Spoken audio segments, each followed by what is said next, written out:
Palestinians, it's of high significance because Philistine and Palestine is the same word. It comes from the Hebrew Pelesheth, which also is translated Philistia, or the land of the Philistines. Remember, the Philistines were Israel's number one enemy throughout Israel's history. They were always fighting with the Philistines. All of a sudden, Yasser Arafat and Mahmoud Abbas decided to take the name Philistine. Now, after 1967, Israel hoped to reach peace with its neighbors.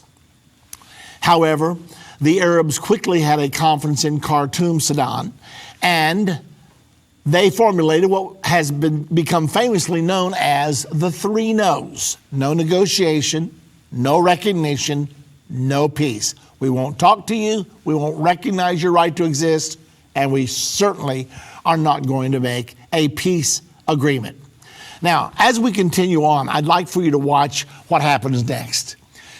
Immediately, Israel began to establish military outposts and settlements on high ground areas in Judea, Samaria, also known as the West Bank, in preparation for the next war that was sure to come. Since the Arabs had said with no uncertain terms, we have one goal in mind, and that is to eradicate you from the face of the earth, Israel realized she had to fortify herself to get ready.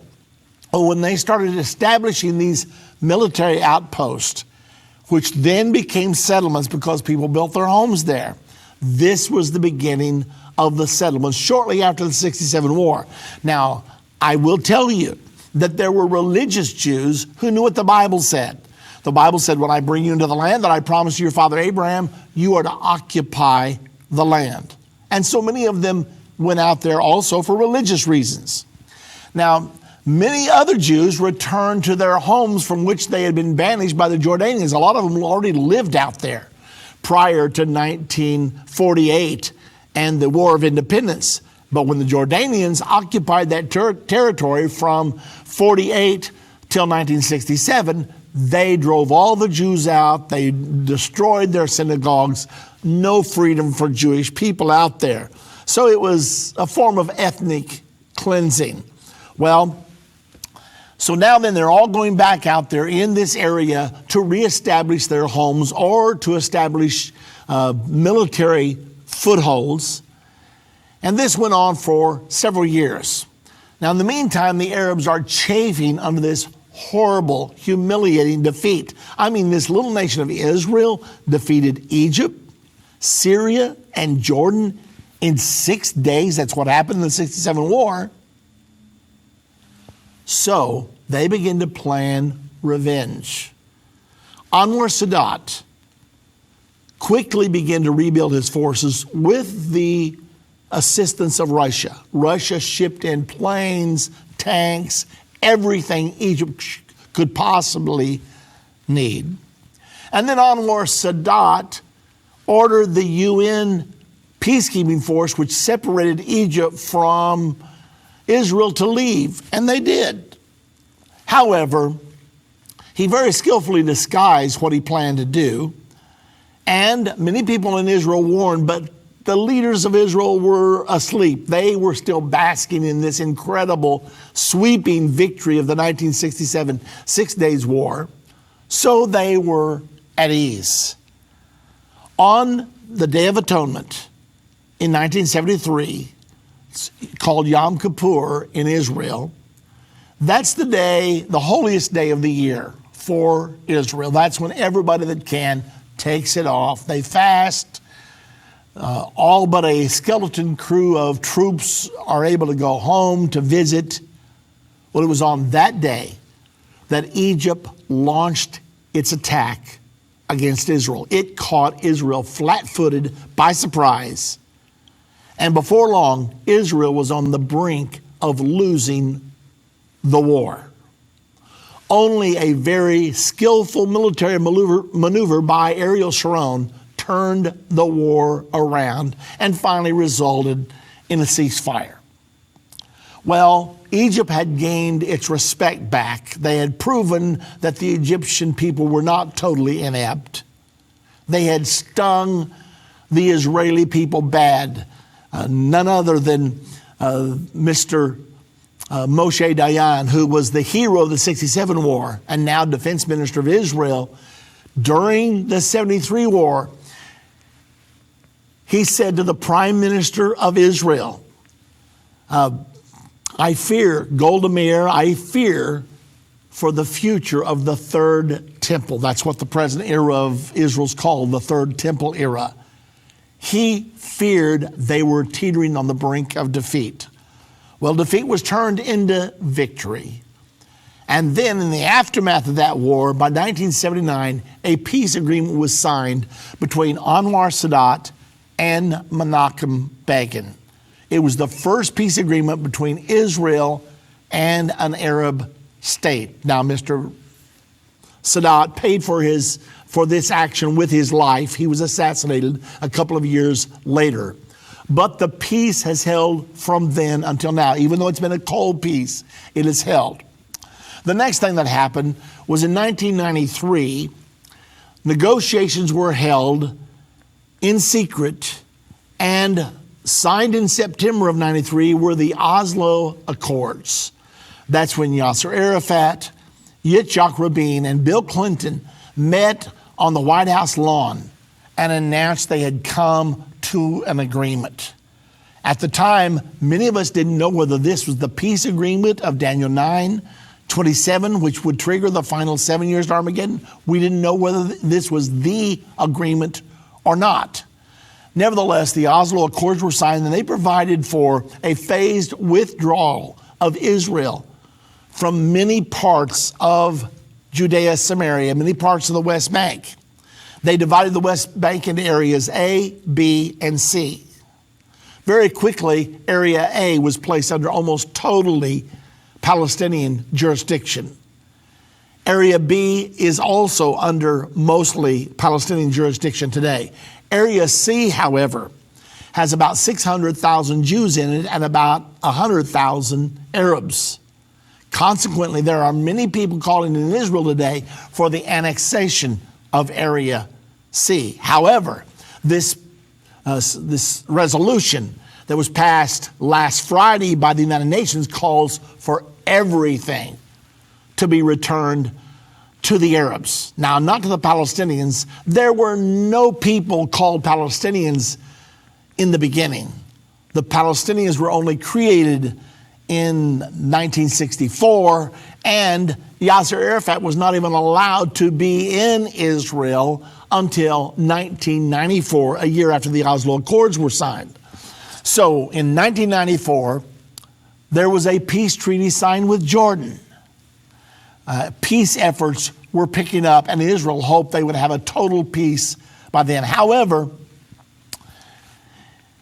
in the year 2000, Yasser Arafat, Ehud Barak, and Bill Clinton met at Camp David. They talked there, and Barak bent over backwards to get a peace deal done. He even offered ultimately to give Arafat and the Palestinians the Temple Mount, all of East Jerusalem, but to no avail. Still, no deal. It all fell through. Barak lost the next election to Ariel Sharon. And then in 2002, four powers got together: the United States, Soviet Union, the European Union, and the United Nations. It was called the Roadmap for Peace, the Quartet. And they put together this Roadmap for Peace because they had decided that the Palestinians and the Israelis, after trying all these years, were simply incapable of reaching an agreement. Consequently, they put forward their plan. This is what we think you should do. They presented it to both Palestinians and Israelis, and the Palestinians said, oh yes, we accept that plan. And the Israelis said, we accept it with 14 reservations, but neither one of them ever did anything about the plan. So it was dead in the water from that point on, even till this very day. Now in 2005, by this time, Ariel Sharon was the prime minister of Israel. He decided he wanted to produce peace, and he also believed that the Palestinians and the Israelis did not have the ability to reach a peace agreement. Consequently, he decided to do it unilaterally. He got together with George W. Bush, who by that time was president of the United States. He said, I will withdraw all of our people from Gaza. We're not going to end up keeping Gaza. I will also build a wall from the southern tip of Israel all the way up to the northern tip of Israel.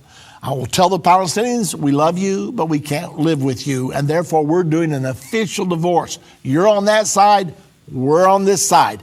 And every place they built the wall, they did it in concert with the American government so that they would have the backing of America all the way. But in the middle of all this process, Ariel Sharon, who already had given away part of the promised land because Gaza is part of the promised land, he had a stroke and died.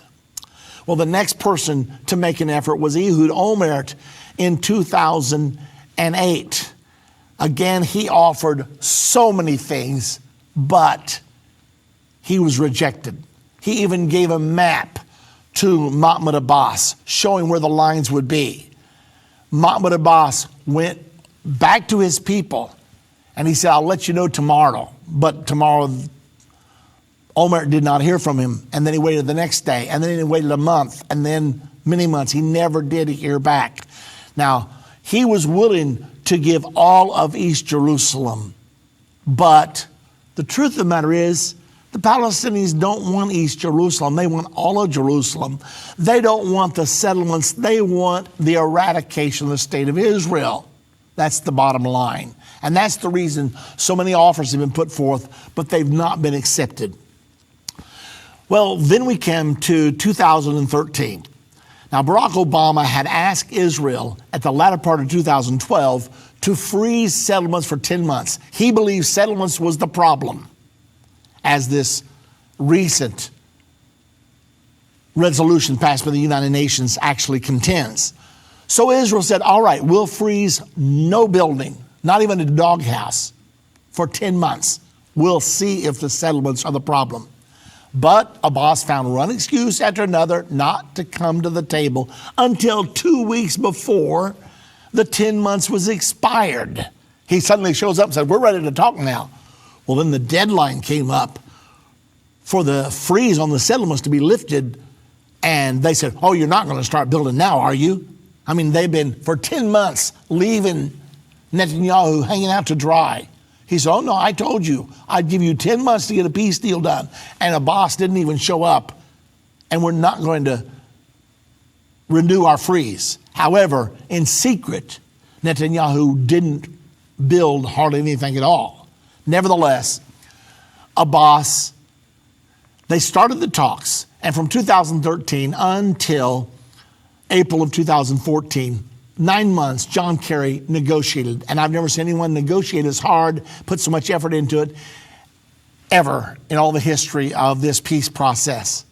Nevertheless, when Mahmoud Abbas realized he couldn't get everything he wanted, he suddenly announced that they had just struck a deal to form a coalition government with Hamas. Now, Hamas is an official terrorist organization according to the United States of America. Now then, is Israel going to continue to negotiate with Hamas, who it's in their charter that their number one goal is the destruction of the nation of Israel?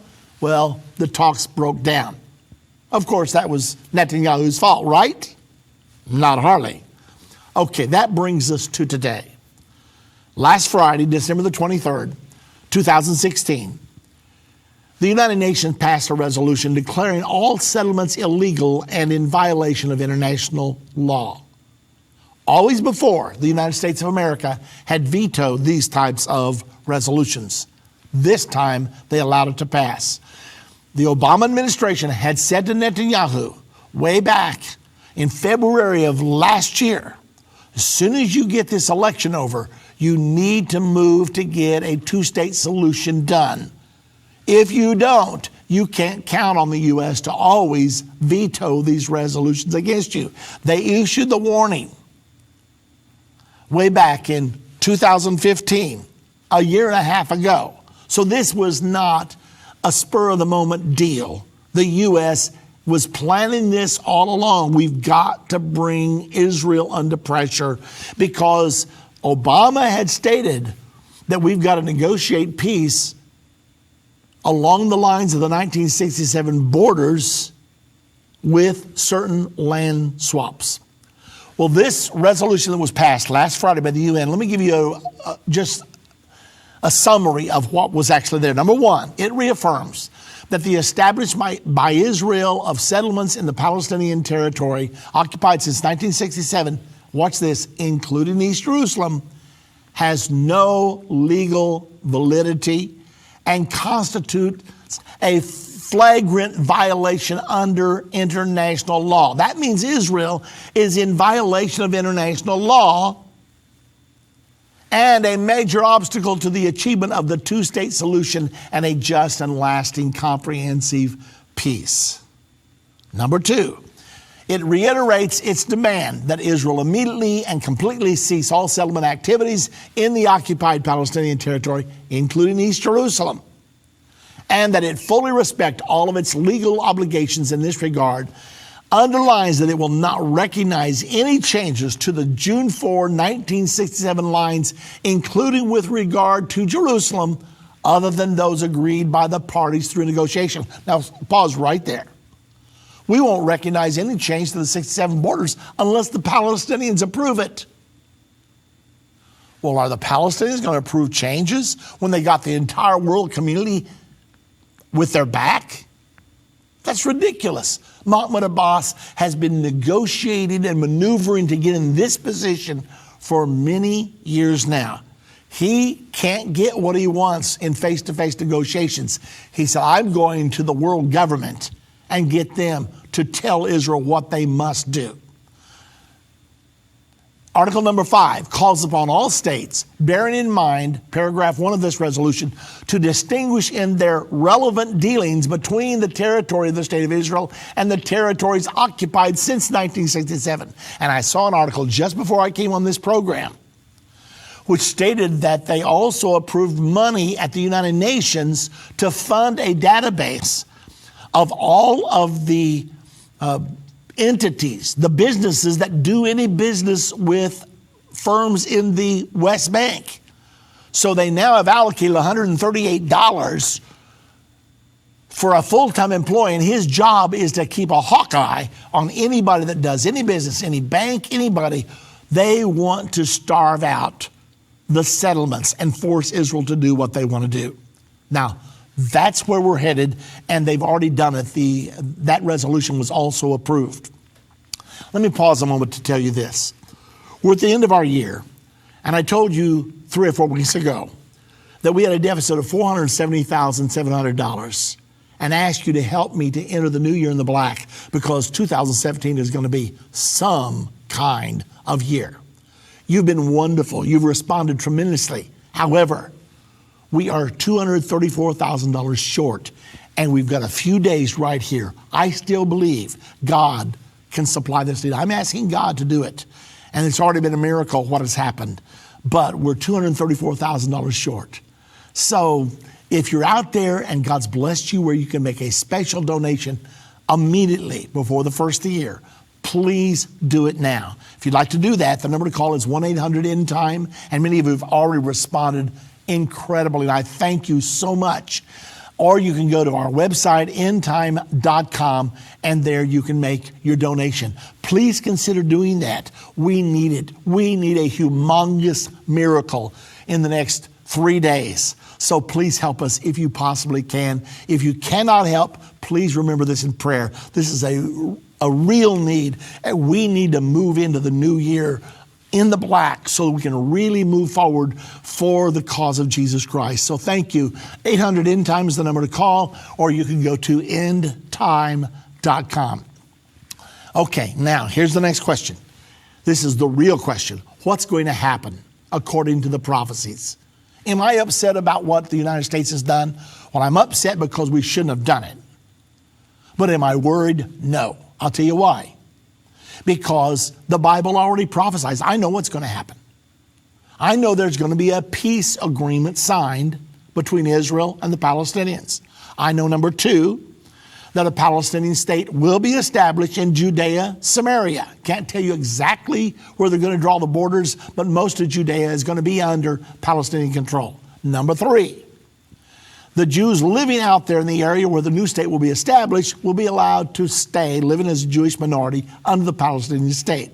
All this is straight from the Bible. Number 4, the Temple Mount, which is under such dispute, will be placed under a sharing arrangement so that both Jews and Muslims and possibly everybody else can worship there. The Jews will even be allowed to build their third temple in their area of the Temple Mount without disturbing the Dome of the Rock or the Al-Aqsa Mosque. And then also, one more thing we know, the issue of Jerusalem will not be resolved. It will be postponed for apparently 7 years. The Bible says that Jerusalem is going to stay under Jewish control all the way to the Battle of Armageddon. Now, at the end of the 7 years, the UN will invade Israel over the issue of Jerusalem because they're going to be pressuring Israel to turn half of Jerusalem over to the Palestinians as their capital. Israel's going to say, sorry, it's our eternal capital. We can't do it. So the United Nations is going to invade Israel. The Bible says, I will gather all nations against Jerusalem to battle. The only way you gather all nations is to gather the United Nations, which represents all nations. All nations in the world are now members of the UN. They're going to try to force Israel to withdraw. Israel's going to refuse. The UN is going to invade, and Israel's going to end up fighting the armies of the United Nations. The United Nations is going to slowly but surely overpower the forces of Israel. And Israel is finally going to be defending the city of Jerusalem, her capital. The Bible then tells that half of Jerusalem will fall to the world government armies. Israel's going to be on the brink of defeat. And just when it looks like Israel's going to be wiped off the map, the Bible says that Jesus will come down to the earth. He'll land on the Mount of Olives. He'll go forward. He'll fight for the nation of Israel. The world government armies will be defeated, and the kingdom of God will be established. Jesus Christ will then be crowned King of Kings and Lord of Lords. Okay.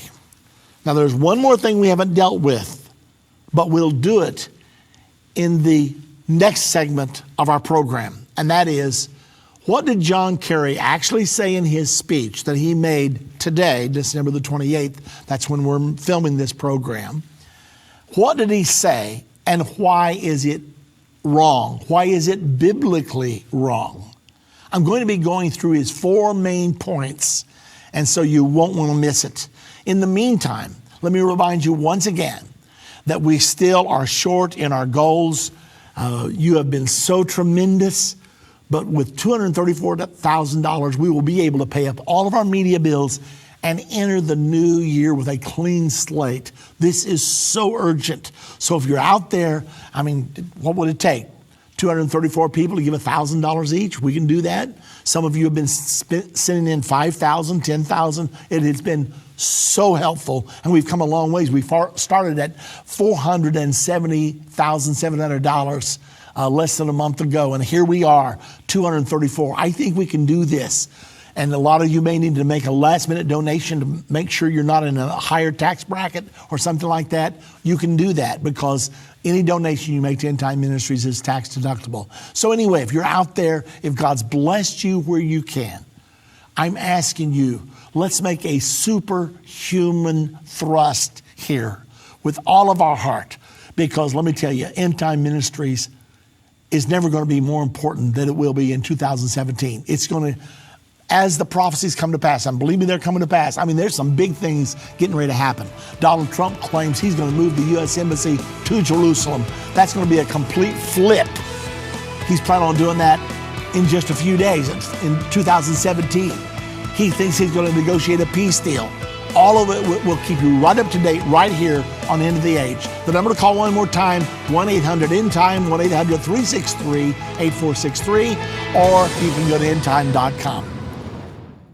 From Here to Armageddon, a new exciting 8-lesson series to share with your friends and family. Order yours right away. Answering many questions like, how far are we from the Battle of Armageddon? What will happen between now and then? Where are we on the timeline? Your questions answered in this exciting 8-lesson series, From Here to Armageddon. Go to endtime.com or call 1-800-ENDTIME. That's 1-800-ENDTIME, 1-800-363-8463. Order yours right away.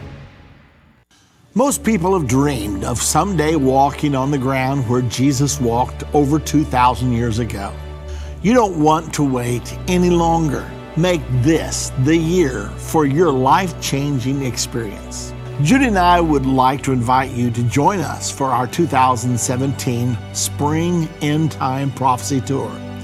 This is a 14-day trip to Israel and Rome. Please join us to experience the greatest place on earth, the Promised Land, with an added bonus, Rome, Italy. Start making your plans right now and join us April 30th through May 13th of 2017. We're going to have a wonderful time. Call now to reserve your place today at 1-800-ENDTIME. That's 1-800-363-8463 or go to endtime.com. If your station only carries the first 30 minutes of End of the Age, go to endtime.com and click the watch button to continue today's broadcast. You can also finish up later by clicking the archives button.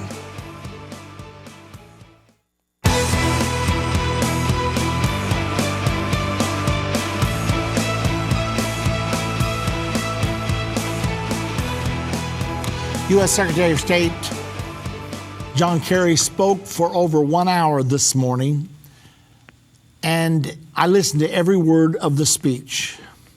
When I say this morning, I'm talking about December the 28th, 2016, in case you're listening to this later. And he made many points during that time. But I was listening carefully at what he's attempting to say, and the prognosticators out there are discussing the pros and cons right now. However, I listed 4 specific points that I want to talk to you about, and then after we do this, we'll start taking your phone calls. Number 1, John Kerry said, it is the international consensus. You know, socialists like to use the word consensus. Get everybody to agree, or at least say everybody agrees. You know, there's a consensus that global warming is man-made, 99% consensus. How do you check that out? I found a list of 32,000 scientists that don't agree with that. So I don't know where they're getting their consensus from. I think there's a consensus that it's not true. Anyway, John Kerry said it is international consensus that Judea Samaria is occupied territory. Number 1, is it occupied territory? Who was it occupied by? Now, first of all, I'd like to also ask you this question. Who's the world government? I don't want to live under a world government. In order for there to be a world government, it has to be a government above all the states of the world. That means the United States has to surrender its sovereignty. So already they're appealing to this international community that says Israel's got to do this. What right does the UN or anybody else have to tell Israel what to do? They have no right. So we should not acknowledge any world government authority. The Bible is very much against the world government that's being established right now, because it's going to end up being the world government of the Antichrist himself. That's what we're watching right now. So number 1, we should not acknowledge any world government authority. Number 2, who did Israel occupy it from? Now, this happened in 1967. Who was out there? Jordan was out there. What was Jordan doing out there? Well, they had occupied it in 1948 because the United Nations had declared Israel a state, and Jordan didn't like it, so they came over to fight against the United Nations mandate and to try to wipe Israel out before she could ever even be born. And then when the ceasefire lines were drawn, Jordan stayed, continuing its illegal occupation. Then in 1967, when they decided to try again, Jordan, Egypt, and Syria.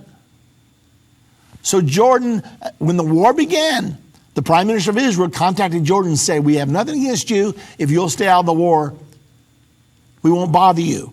If you jump in the war, we will counterattack with all of our might. Well, Jordan attacked Israel. Israel counterattacked and drove Jordan out of the West Bank, back across the Jordan River, out of its illegal occupation. Now, this territory had been listed in the British Mandate in 1917.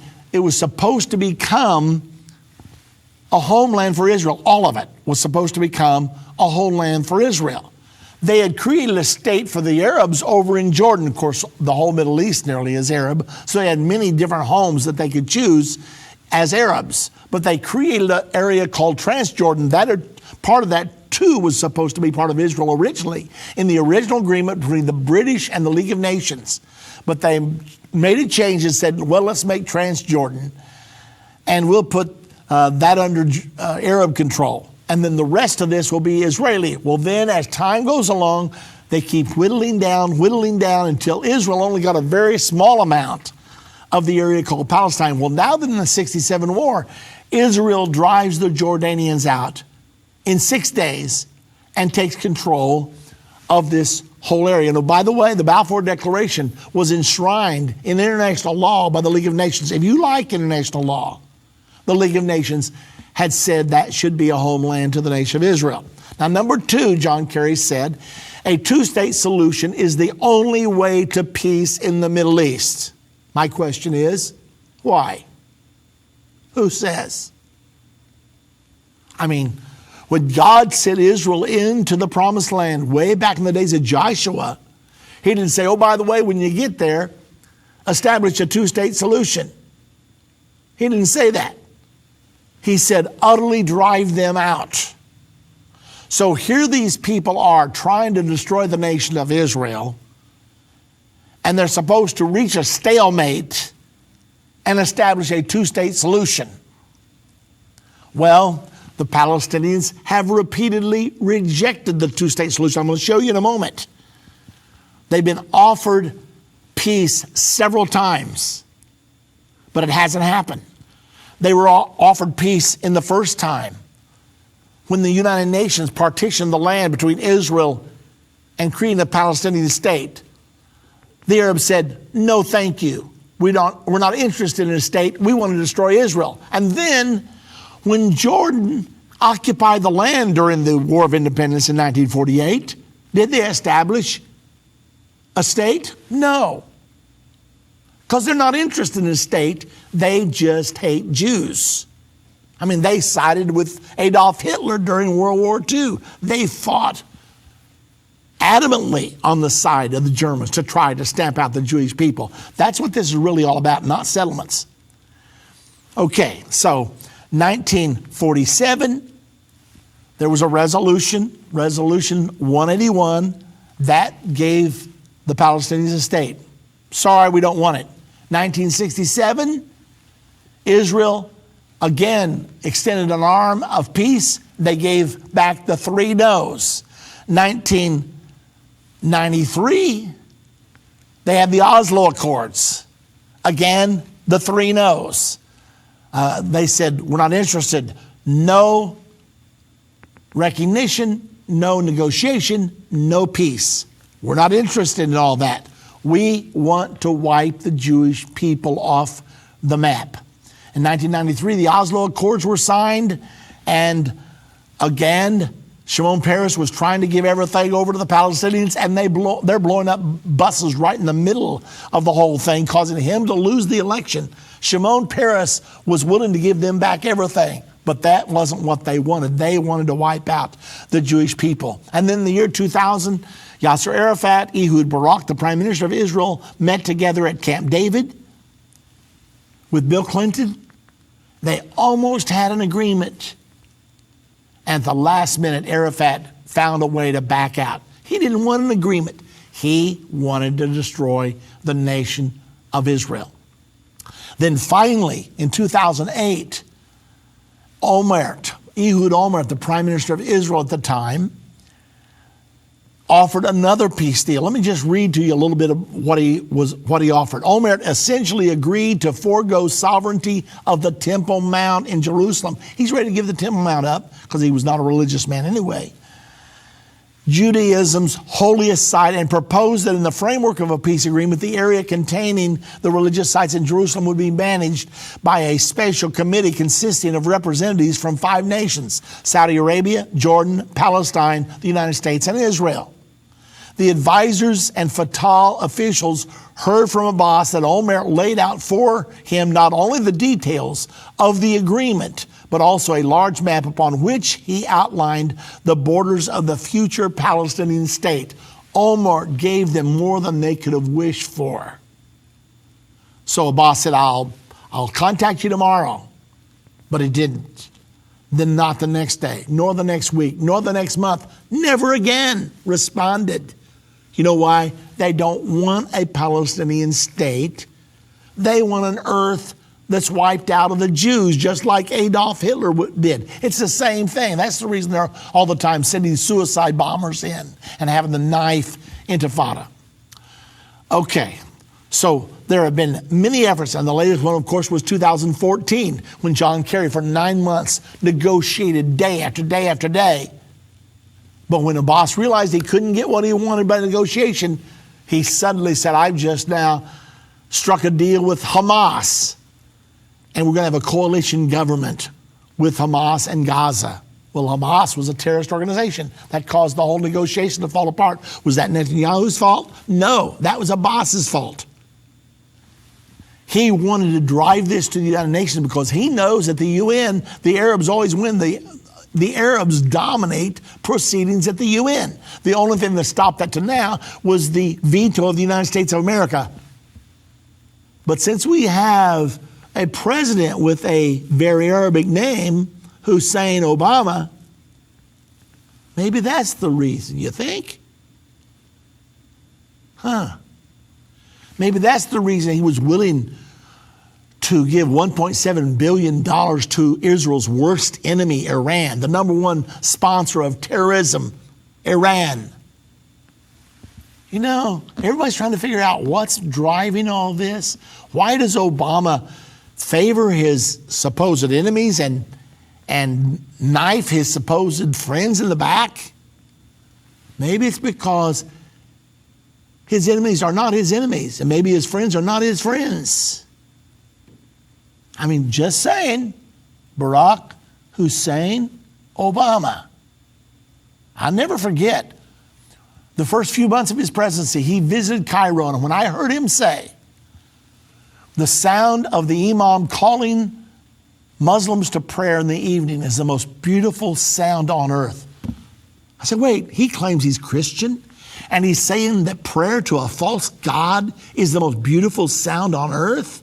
And I knew he was raised by a Muslim dad and went to a Muslim school. That set alarm bells off in my mind right away. And then when he came back to America and said America is not a Christian nation, I thought, really? He does want to fundamentally transform the United States of America.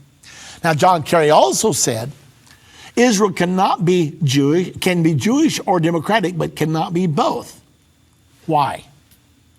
They say, well, if you have all of these Arabs in Israel, if you have democracy, they'll outvote you. So you can't be Jewish and also be democratic. Well, Kerry proposed paying for Arabs and refugees to move, and we could put them in homes wherever we wanted them. Why couldn't we pay some of the Arabs? I mean, give them $500,000 apiece and move them to Jordan, move them to Egypt, so that we can have peace, so they can live together in peace. Is that too radical? It's not impossible. I mean, the ones that want to leave, the ones that want to stay there, submit themselves to Israeli law, fine. If they don't want to, a lot of them have been moving quickly to Israel because they're afraid there's going to be a peace deal and they're going to be left living under the Palestinian government, which they do not want. They like living under Israeli government. Many of them. I don't want to move over there, so I'll be under Mahmoud Abbas and all of the terrorism and all of the things the way they can, and they'll force all of us to adopt Sharia law. That's what's going on. So, just because somebody says you either have to be democratic or Jewish, but you can't be both, That's not true. You had two bad choices there. Number 4, there will be no peace without a Palestinian capital in Jerusalem. Why? I mean, that's what John Kerry said. He said there will be no peace without a Palestinian capital in Jerusalem. Why? It's never been their capital. Why? Just say no. You say if you say no, they won't have peace. Well, then that's their problem, right? They have no right to a capital in Jerusalem, period. If ever people need to hear the unvarnished truth, it is now. There are some subjects that are not politically correct to talk about, but they're urgent. That's why I'm grateful for Endtime magazine. If you're not a subscriber, you're missing information that will really impact your life. Endtime has a bi-monthly magazine that explains how current events are fulfilling Bible prophecy. You can get a 2-year subscription for only $29. You can also get a bulk subscription and pass them out to your church. We have gotten reports that Endtime magazine has caused spiritual awakenings in churches when they see the prophecies being fulfilled right now. You can start your own ministry and leave them in doctors' offices, libraries, laundromats. You never know if you might be responsible for saving someone who is searching for the unvarnished truth. That's what the magazine did in my life. Call 1-800-363-8463. That's 1-800-ENDTIME and get your subscription today.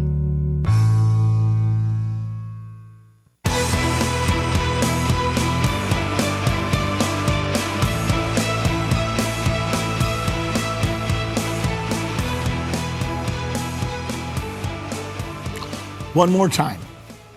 How many chances have the Palestinians had to make peace? 1947 offered a state with total UN agreement, with total Israel agreement without firing a shot. They said, no, thank you. We'd rather go to war. 1967, again, time for a peace deal.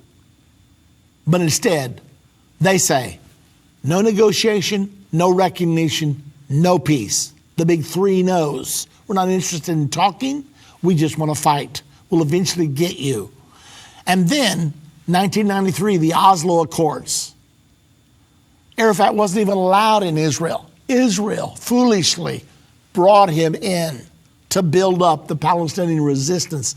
They hadn't had that much trouble without him there. But now they bring him in and they offer a peace deal, a path to peace. When they start trying to implement it, Arafat starts blowing up buses. Again, 2000, Clinton offers a peace deal. They get to the Temple Mount. They had everything else worked out. They get to the Temple Mount. Barack said, look, this is our holiest place. You have your number 1 holy site in Mecca. You have your number 2 holy site in Medina. This is only your 3rd holy site. And Arafat said, sorry, we can't give it up. Sorry, we can't give it up. Clinton looked at both of them and said, look, just share it. Arafat said, can't do it. So the peace things fell apart. Furthermore, Arafat said to Clinton, there never was a temple on the Temple Mount anyway. Clinton said, what? Oh, there never was a temple on the Temple Mount. Well, Jesus taught in the temple. Arafat said there never was a temple on the Temple Mount. No proof, no documentation, just brainwashing. There never was a temple on the Temple Mount. Just kept repeating it. And Clinton washed his hands. He knew then that he was negotiating with a demagogue. And the Palestinians are still claiming there was no temple on the Temple Mount.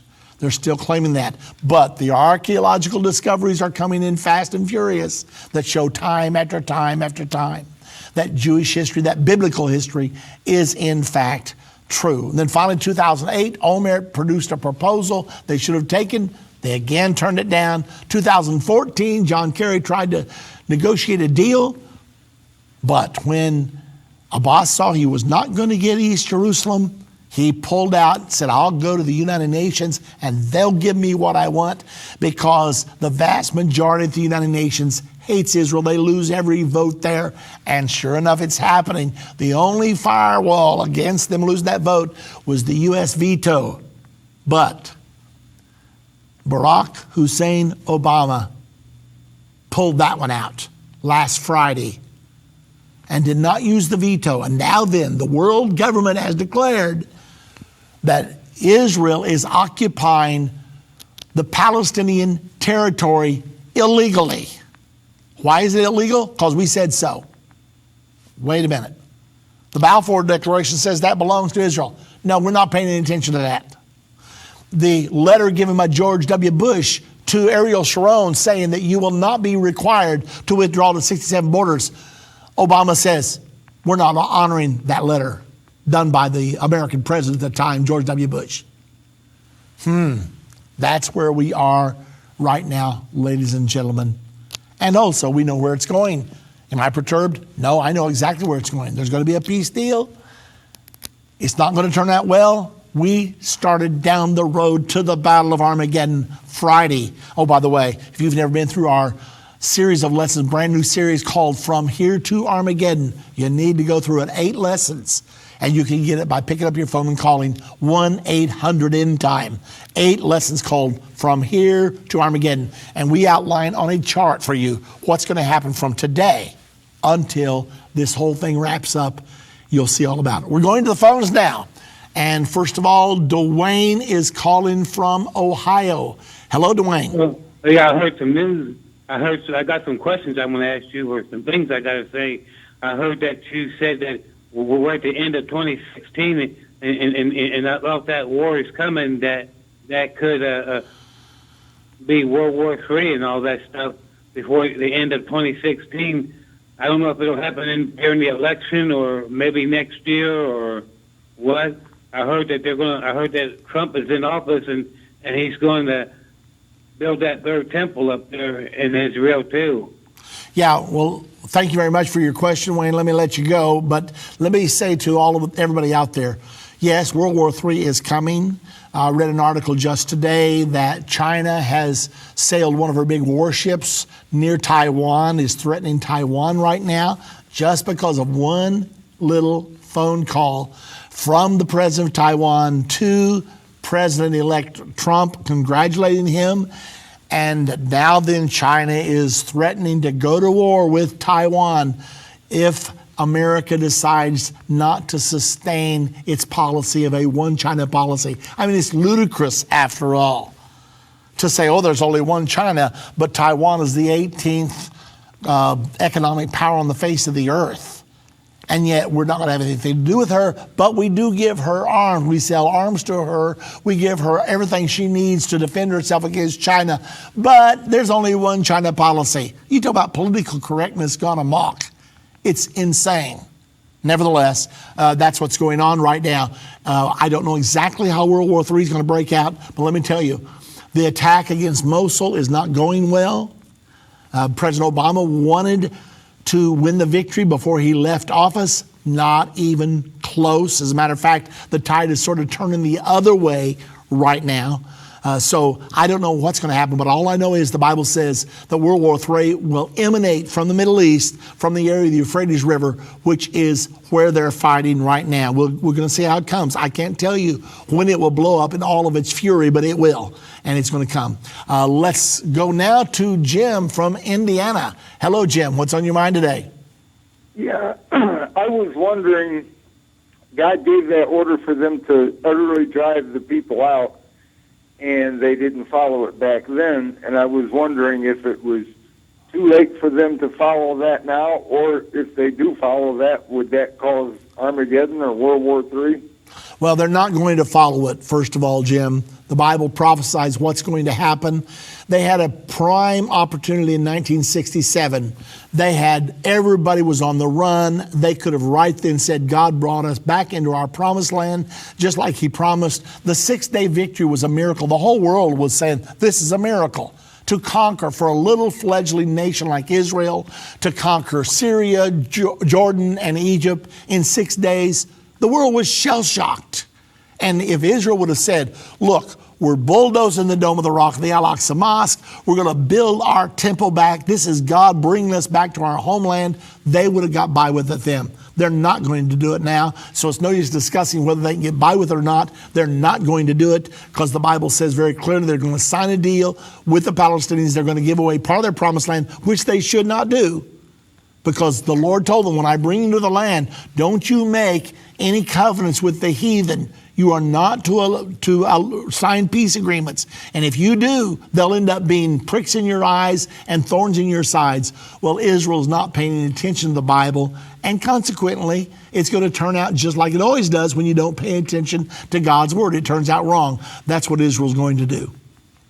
So there's no way they could turn it out right now because prophecy's already written, right? Well, they could do it, but they're not going to, because the foreknowledge of God, as is illustrated in Bible prophecy, says they're not going to do it. So they're not going to do it.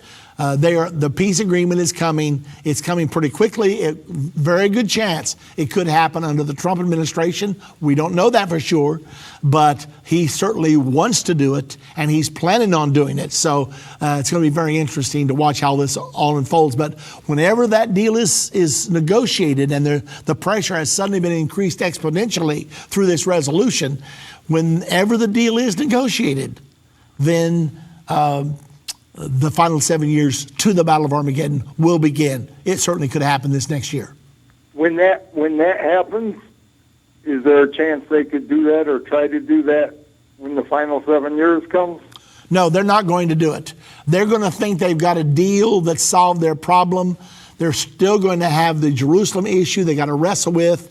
And the Palestinians are relentless. They're going to keep pushing it. The United Nations is going to keep pushing it. In the meantime, the UN is going to get stronger and stronger and stronger until they think that Israel cannot resist them. Israel is going to resist.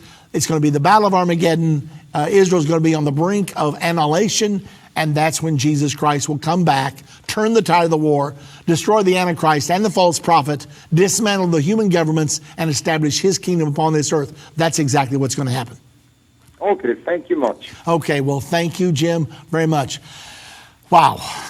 All this is coming at me from every angle of watching what our government is doing and watching President-elect Donald Trump saying, Israel, hold steady. Everything changes on January the 20th.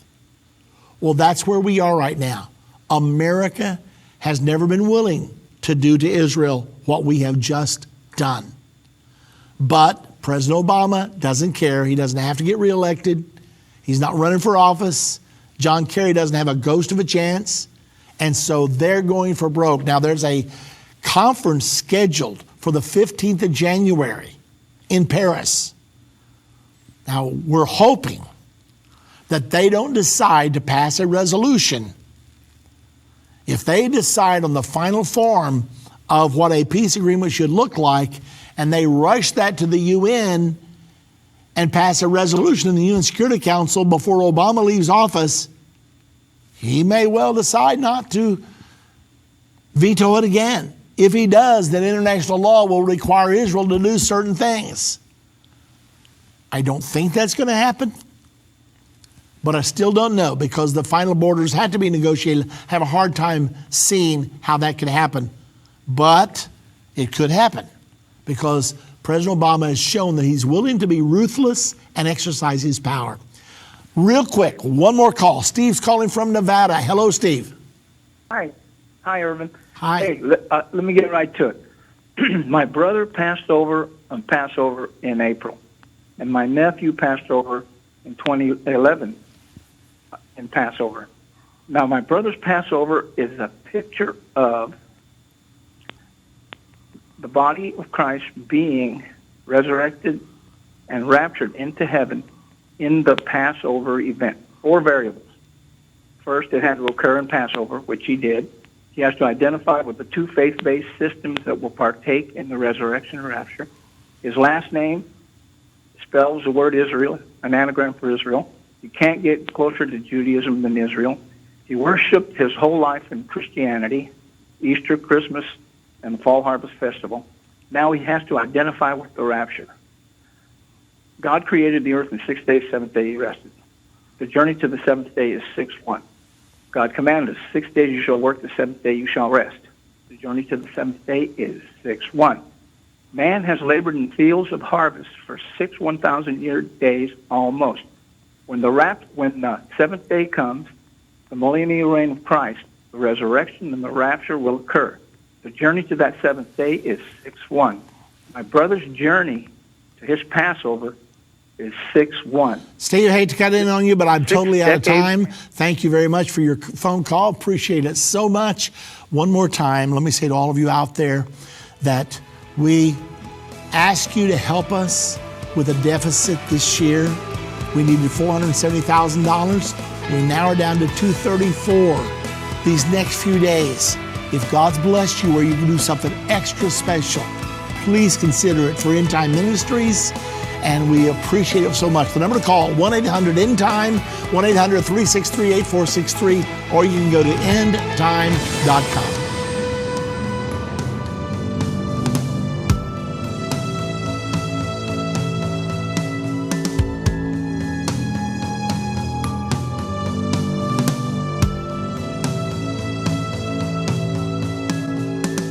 End of the Age is a production of Endtime Ministries. This broadcast will be available on our website, endtime.com, in the archives section. On our website, you'll also find more information about how current events are fulfilling Bible prophecy. To reach our operators, call 1-800-ENDTIME. That's 1-800-363-8463. Endtime Ministries is partner supported. We would like to say thank you to our partners who made this broadcast possible. To do what Matthew 24:14 said, to reach the world with the gospel of the kingdom.